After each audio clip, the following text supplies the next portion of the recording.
Dzień dobry, szybkie przejście z ostatniego vlogu do tego. Tak jak mówiłem, mamy ten sam dzień.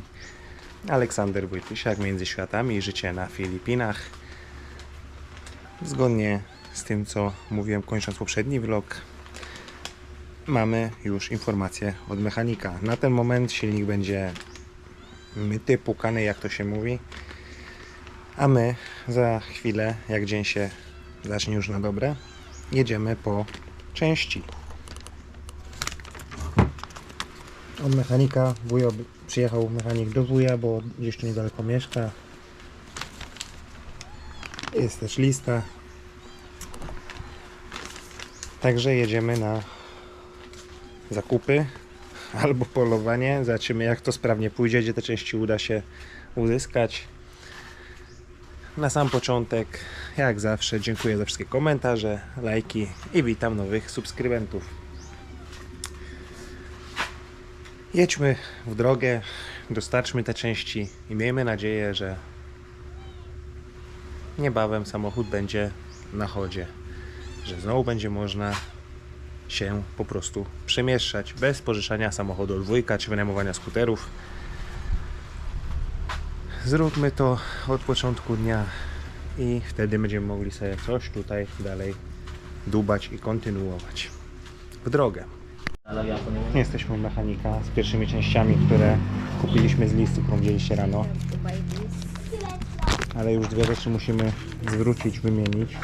Większość rzeczy jest kupiona, ale to, co będzie najcięższe do kupienia, to jeszcze tego nie mamy. No, ale większa część z listy jest dostarczona. Teraz tylko upolować resztę i mogą kontynuować składanie silnika.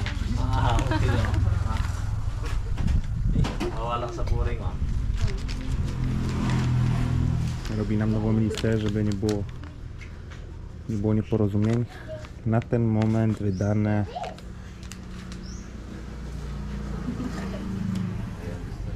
około 6000 peso.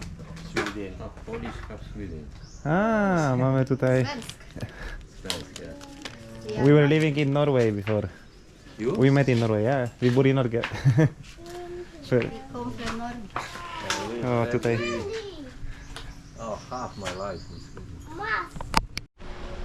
O yeah. Jesteśmy z powrotem w domu. Która jest godzina? Nie, żeby was nie skłamać. Przepraszam, Gulf.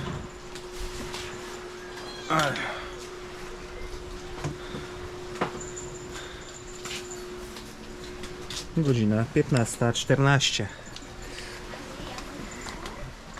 A wyjechaliśmy rano. Taka delikatna wycieczka krajoznawcza po Siquijorze, po sklepach z częściami samochodowymi. No więc zaczęliśmy dzień od tego, że podjechaliśmy do Lazii, do dwóch sklepów w Lazii. Kilka rzeczy z listy udało się wykreślić i kupić. Zawieźliśmy je następnie do mechanika. Zawieźliśmy je do mechanika, już to, co udało się kupić, jedna z tych rzeczy coś mu tam nie odpowiadała. Pojechaliśmy ją oddać, ale z zaktualizowaną listą ruszyliśmy dalej w drogę. Wszyscy tutaj wujo i mechanicy, wszyscy mówią, że najlepsze sklepy z częściami samochodowymi, najlepiej zaopatrzone, zatowarowane są Siquijor. Pojechaliśmy do Siquijor. No to już byliśmy w dwóch sklepach w Lazii. W trzech sklepach, bo raz wracaliśmy do sklepu. Pojechaliśmy na Siquijor, byliśmy w jednym, w drugim, w trzecim, w czwartym, w piątym sklepie z częściami samochodowymi i nie udało się wszystkiego zakupić. Zostały dwie pozycje. No i też wuj o tym wspominał i ludzie z Siquijor ze sklepów też, jak nie mieli czegoś w sklepie, to mówili, gdzie może być następny sklep, który będzie to miał, posiadał na stanie. Więc udaliśmy się do Lareny. I w Larenie byliśmy w kolejnych trzech miejscach i wydaje się, że udało nam się skompletować wszystko. Jak zawieźliśmy to do mechanika, przejrzał to, wiadomo, na szybko, ale nie miał żadnych zastrzeżeń czy wątpliwości. Także mam nadzieję, że będzie już mógł teraz zacząć kontynuować pracę i składać cały silnik i wszystko. Nie powiem wam dokładnie naprawdę, co było dzisiaj kupowane, bo nie jestem mechanikiem i te wszystkie nazwy samochodowo-mechaniczne to całkowicie nie jest moje słownictwo i nie moja bajka. A jeżeli chodzi o koszta tych części, no to dzisiaj zamknęły się te koszta części w granicach z olejem, z płynami, ze wszystkim w okolicach 10 000 peso. Bo wypłaciłem rano z bankomatu 10 000 peso na ten cel i tak wydaje mi się, że właśnie tak się zamknąłem. Nie wiem, czy dokładnie 10 000 to było, czy trochę mniej, czy trochę więcej. No bo na początku zapłaciliśmy 4800, ale zwracaliśmy uszczelkę pod głowicę, cały zestaw uszczelek, który był za 2600, no to już to się... Myślę, że w granicach 10 000. Myślę, że w granicach 10 000 peso. Jestem bardziej zmęczony tym jeżdżeniem w tym słońcu niż pracą tutaj na miejscu. Dzisiaj wydaje mi się, że już zbyt wiele się tutaj nie wydarzy. Nie nagrywałem zbyt wiele materiału z naszej podróży po sklepach samochodowych, no bo jak człowiek gdzieś wewnętrznie się nie to, że wścieka, ale irytuje. Chociaż tu nie ma co się irytować, no jakoś tak nie ma ochoty na nagrywanie takich rzeczy. No ale przecież w tyle głowy mam fakt, że jak sam jeszcze byłem dzieckiem, a to nie tak dawno, 25 lat temu, to w Polsce też nie było tak jak jest teraz, że w dzisiejszych czasach, mi się wydaje, że tak już jest w Polsce z tego co kojarzę, że wchodzisz na jakąś stronę tam Intercars czy cokolwiek innego, wpisujesz numer swojej rejestracji samochodowej i z automatu wyskakują ci dedykowane części, zamawiasz sobie przez internet, czy sprawdzasz w którym miejscu, w którym punkcie są do odbioru i masz wszystko podane na tacy. Jest to dużo łatwiej skompletować niż w czasach, kiedy byłem dzieckiem i na przykład dziadek miał Simpsona motorower i tylko jeden sklep w Łodzi miał takie zaopatrzenie, że tam się do niego jeździło, znaczy jeden w okolicy, na pewno może w Łodzi było więcej, przy Piotrkowskiej. Także pewnych rzeczy nie przeskoczy, do pewnych trzeba przywyknąć. Multicaby są tu bardzo popularne. W wielu sklepach mówili, że to akurat czego szukamy, a co jeszcze było na liście, czego nie mieli na stanie, no to że mieli 2-3 dni temu, czekałem na dostawę, bo się wyprzedały. Także trzeba mieć trochę cierpliwości, jeżeli chodzi o części samochodowe na Filipinach, a szczególnie na tak niewielkiej wyspie jak Siquijor. Wydaje się na całe szczęście, ale to wiadomo, nie chwalić dnia przed zachodem słońca, że wszystkie części udało się skompletować i że pasują. I mam szczerą nadzieję, że właśnie tak będzie, że nie będzie więcej żadnych problemów z tymi częściami. No bo wyprawa kilkugodzinna, żeby te części pozyskać, wiele różnych miejsc. No i męczące to jest, jak tak z miejsca w miejsce jeszcze ty stąd nie jesteś, to nie do końca wszystko, co ci tłumaczą, to wiesz o co chodzi. Tak samo Ernest Hill, jak tu mówisz, tu przy jakimś kościele w Larenie, tu przy czymś, tu gdzieś coś tam, przy policji, przy czymś tam, tu w lewo, tu w prawo. No trochę inaczej, tym bardziej, że na Siquijorze nie wszędzie działa internet i nie wszędzie jest tak, że mogą ci podać po prostu, nie wiem, nazwy ulicy, lokalizację, wpychniesz sobie w telefon i tam sobie będziesz jechał, tylko musisz się kierować tak jak w starych czasach właśnie lewo, prawo, w dół, w górę, na drzewo, w prawo i tak dalej, czyli takimi wytycznymi zwykłymi. Ale znowu mamy wysoki przypływ, aż za Palmę. Dobrze, mamy nadzieję, że uda się poskładać samochód. Będziemy na ten temat mieli jakieś informacje pewnie w najbliższych dniach. Teraz czekamy na to, aż się ugotuje ryż w ryżowarze, zjemy i może coś porobię.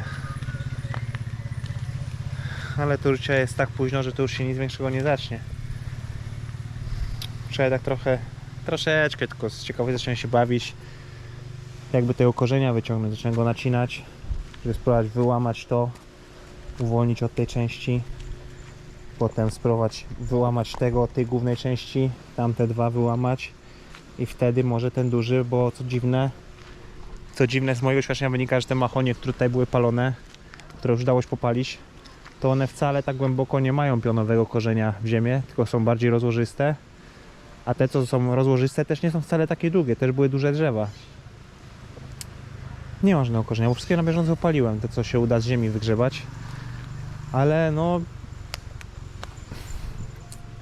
nie wiem, nie wydają się tak solidnie zakotwione w ziemi po prostu korzeniami.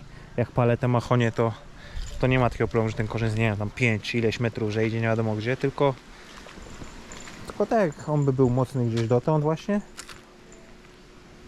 i że to co byłoby nacięte, wydaje mi się, że dałoby radę wyrwać, no, tylko trzeba być pewka na to, że to jest świeże drzewo, co było ścinane kilka dni temu, a nie tak jak te stare próchna. Gdzie tam Państwo idą? Tulfi, Rosie. Nie ma przechodzenia przez ulicę. Nie ma przechodzenia przez ulicę.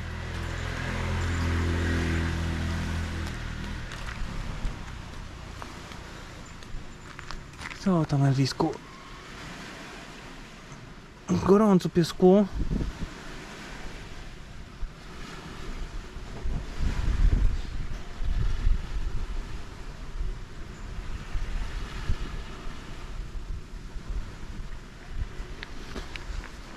A jak tam połamane palmy?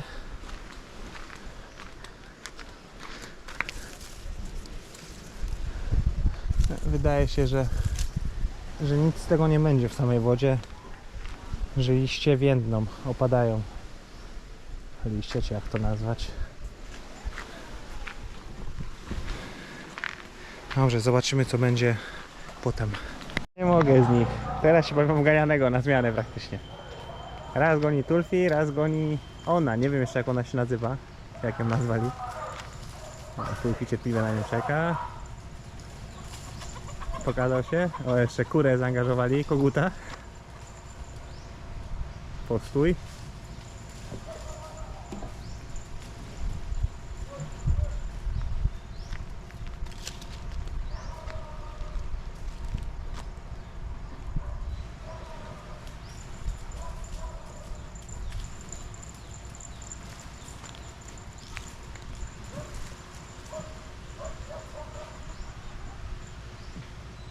No, pora na nawodnienie, tu poszedł się napić. A Rosie, introwertyczka, siedzi sobie i z boku się przygląda na tych łobuzów.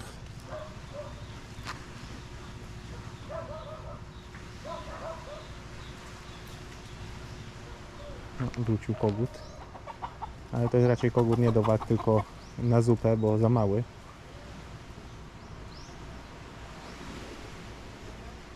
Wygląda na to, że poszła sobie koleżanka. Chwila spokoju, odpoczynek. Idźcie, pokaż mamie. Tom Tulf. Tulfi. Tulfi. Idźcie, pokaż mamie. Go, show to your mama how clean you are. Go. No. He was playing with the puppy. No widzisz, mama cię wygoni na dwór. Rosie nam nie wskakuje do łóżka, ale Tulf jak tylko ma okazję, to wskoczy do łóżka. Także dzisiaj sypialnia znowu zamknięta. I trochę mi się nudzi z wieczora. Wczoraj zauważyłem, że lampa solarna się nie świeci. No i do tego bardzo prosty powód. Ona stoi przytwierdzona do mahoniu i na górze zaczął już wybijać nowe gałęzie. A jak to, że mi się nudzi, a mamy tabliczki, mamy jeszcze resztki mahonia ściętego, to porobiłem ładne, zamówione z internetu znaki. Więc wydaje mi się, że najwyższa pora ściągnąć naszą wielką płachtę i zobaczymy jak zadziałają te ładniejsze tabliczki. Asawa, kom. Kom Asawa. You will be filming. O, żona się wstydzi kamery. We are taking down the big banner. I know, let it be. It's okay. Nie ściągamy, macie wszystko na żywo. Żona powiedziała, że jest ok, że możemy całą działkę zrobić private property. The bigger the better. A, żona mówi, że większy to lepszy. No dobra, niech wali po gałach. Myślałem, że będzie można już go ściągnąć. Ograbione, to się powolutku wypala. Słuchajcie, takie resztki jakieś zewnętrzne części mahoniu. Trochę je przejechać heblem, podciąć pod wymiar i jest do czego zamontować tablicę.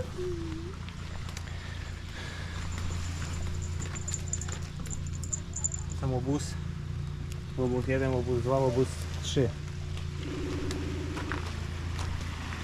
Trzeba podnieść, butelka coli została po tym jak był wujo z ciocią. I rzecz, na którą zwrócił uwagę Asbjorn, jak był.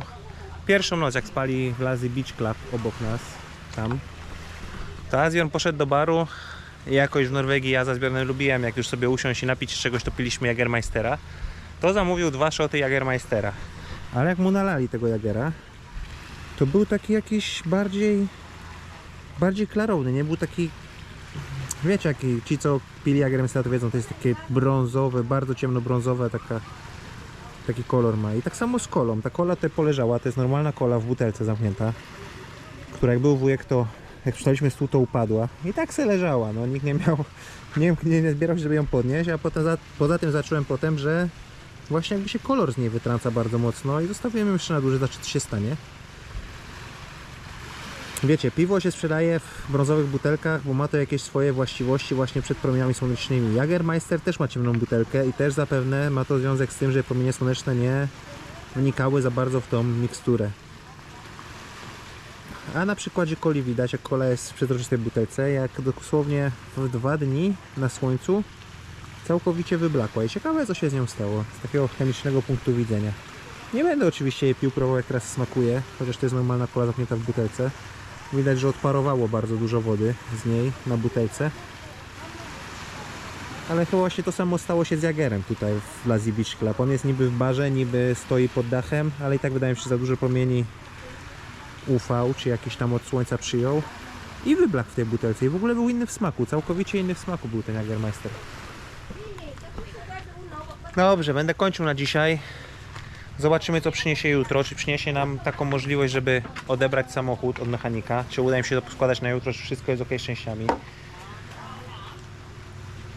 Nie mamy żadnego umówionego terminu. Mają kontakt do wujka, poza tym jeden z mechaników mieszka tutaj gdzieś w okolicy, przyjeżdża na motorze, więc myślę, że jutro dostaniemy jakąś aktualizację odnośnie samochodu. Dziękuję Wam za wszystkie komentarze, za oglądanie moich filmów, za lajki. Witam nowych subskrybentów. Pozdrawiam Was serdecznie, Aleksander Wojtysiak, Między Światami, życie na Filipinach. Ostatnio jest trochę ciężej na tych Filipinach, w związku z tym się popsuł samochód, jest dosyć poważnie popsuty i to trochę dewastuje wszelkie plany, bo musisz się porozumiewać czymś innym. No ale wiecie, jak to jest w życiu. Nie zawsze może iść wszystko po Twojej myśli. Nie zawsze może iść wszystko po Twojej myśli i nie ma co się po prostu tym jakoś nad wyraz przyjmować, bo stało się i tyle. Do jutra, na razie.